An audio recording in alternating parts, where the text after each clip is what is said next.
रायजोफोर खुलुमबाय खुलुमबाय नमस्कार जोङो दिनैहाय माने पार्टी जाफैदों नैबे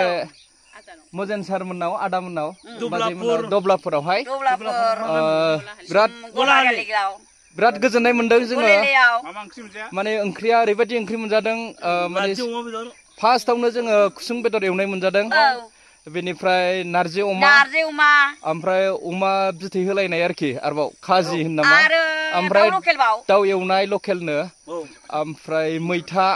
बाथोन बेनिफ्राय बैसोर खुगा बांहोग्राखौबो लादों आरोखि माखासेफोरा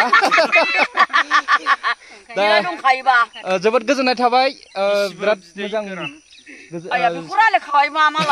जोबोद गोजोननाय मोनदों माने नारजिखौ माने दिनै ओरैबायदि मोजां नारजि ओंख्रि मोनजादों जों अमाजों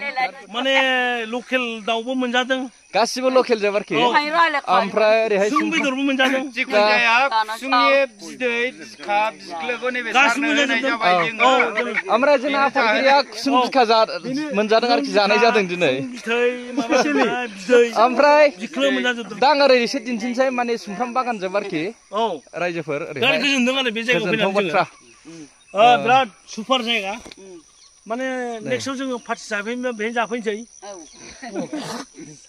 बिराद गोजोननाय थाबाय दे रायजोफोर गोजोननाय थाबाय थेंक इउ